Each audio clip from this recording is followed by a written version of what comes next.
Yo, what's up? Welcome back to another episode of the Swiss College Football Week 3 starting already. Got Navy at Memphis. This is a Thursday night game. This line opens up Memphis laying 14.5 points at home here. Total opens up at 47.5. Let's do it. Welcome to the Swiss. The Swiss.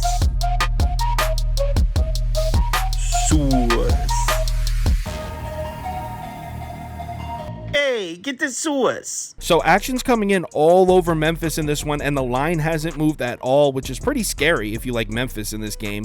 At the time of recording, we're still looking at Memphis minus 14.5 in basically all sports books. So we are now 2 games into this brand new era of Navy football. As you probably know, head coach Ken Niumatalolo was there for 16 seasons, but he took a front office job with UCLA, and now Brian Newberry has taken the job. He was the DC there for 4 years. Now, Newberry did a great job there as defensive coordinator. The Navy defense improved each of the last 3 years. They gave up 30.3 points per game in 2020. Then you fast forward to 2022. Last year, they gave up just 25.3 points per game. So they like this guy, and Navy's top 30 in returning production this season, so there were high hopes entering.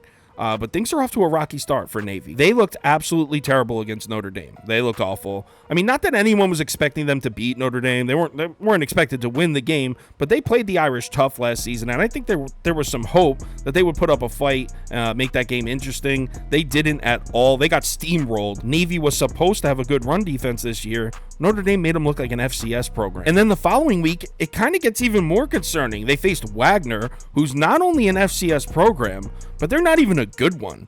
They finished the season 1-10 last year, 0-11 the year before that. So Wagner's just 1-21 in their last 2 seasons. Last year, Wagner averaged just 13.7 points per game on the season and allowed 42.1 points a game. This is a team that got beat by an average of 28.4 points per game last year against an FCS schedule. The line for the game was Navy minus 42.5. They were laying 42.5 points. They only won 24-0. Now, you might be thinking, who cares? It's an FCS game, 24-0. That's a decisive win. It's not that bad. Who cares? 24 is the lowest amount of points scored on Wagner since September 11th of 2021.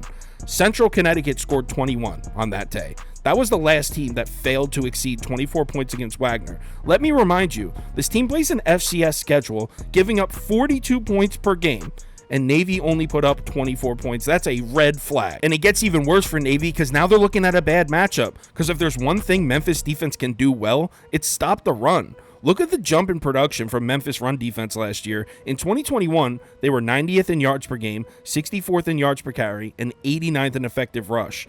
Last season, they jumped all the way up to 26th, 23rd, and 44th in those 3 categories. They did lose a couple starters on the defensive side, just 68th in overall returning production, but they bring back the exact same coaching staff. Ryan Silverfield's still there as head coach, Matt Barnes still the defensive coordinator. You would probably say the weakness of the Memphis defense would be against the pass, right? I mean, just 80th in passer rating allowed, 115th in sack rate, 68th in yards per attempt last season. They were actually ranked 44th in effective pass, but throw that out. Even if you want to label Memphis pass defense as the weakness, I'll give you that. They're playing Navy. There is no passing. You all probably already know this, but in case you didn't, Navy can't/doesn't throw the ball. Last year, they were just 127th in effective pass, 82nd in passer rating, 116th in sack rate. I mean, they were the second lowest in the FBS in pass frequency. They dropped back to pass on just 16.23% of their snaps. So yeah, I like the matchup for Memphis defense, and they're off to a good start this year. Now, to be fair, they haven't had the toughest competition. Their toughest matchup so far was on the road in Arkansas State. They won 37-3. Not exactly a tough win, beating Arkansas State, but they are an FBS program, and a 37-3 win on the road is pretty decisive. And most importantly, the Memphis run defense looked like it picked up right where it left off, allowing just 2.1 yards per carry in their first 2 games. Now, when we bring up home-away splits, things get even worse for Navy because Memphis defense was much more exploitable on the road last year, specifically on 3rd down and in the red zone. Last year on the road, Memphis was 108th in red zone percentage defensively, I'm talking about, 130th in 3rd down percentage. At home, those 2 figures dropped to 33rd and 25th, so night and day difference. This game's at home in Memphis. Navy's offense has given us zero reason to believe in them so far, and I certainly wouldn't start believing them in this matchup because I think it's a bad one. Now let's flip things around and talk about the Memphis offense against the Navy defense, and finally we find something positive to say about Navy. If you look at last year's rushing numbers, there's a huge mismatch in favor of Navy.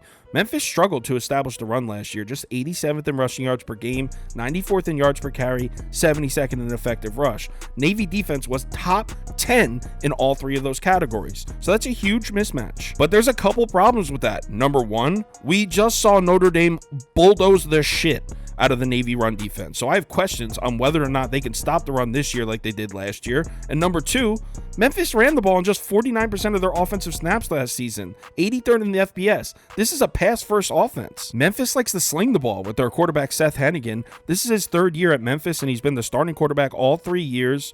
He's thrown for over 7,400 yards and 51 touchdowns already. Last year, the Memphis passing attack was top 40 in all three major categories: passing yards per game 18th, 37th in average passer rating, and 36th in effective pass. This kid can sling it. And the Navy pass defense, it was terrible last year. I mean, one of the worst pass defenses in the FBS. That bad. 128th in yards per attempt, 126th in average passer rating, 127th in effective pass. This is truly a nightmare matchup for Navy on both sides of the ball. Now, if you are planning on betting Navy in this game, I finally have something for you to sink your teeth into, some trends. Navy was 5-0 against the spread as road dogs last year, so that's a good one. 22-8 against the spread in their 30 conference/service games since 2019, and 5-1 against the spread after a straight-up win since 2021. The only negative notable trend for Navy is they're just 3-5 against the spread in their last 8 versus Memphis. As far as what I'm personally betting, you might have guessed it. I mean, I'm not crazy about it, but I'm going to lay the points here. I'm going to lay the 14.5. I really like this matchup, like I said, for Memphis on both sides of the ball. So give me Memphis minus 14.5. If you want my top bets, parlay of the day, if you want to join the Discord, if you want to get in on the Against the Spread giveaway contest. Oh, by the way, shout out to KC Kerback, won the signed Keenan Allen helmet in NFL Week 1. NFL Week 2 giveaway is a signed Drake London USC mini helmet. So if you're interested in any of that, head over to KyleKirms.com. College football Week 3, we're off to a great start. Let's keep it rolling. Remember to bet responsibly, and I'll talk to you on Discord.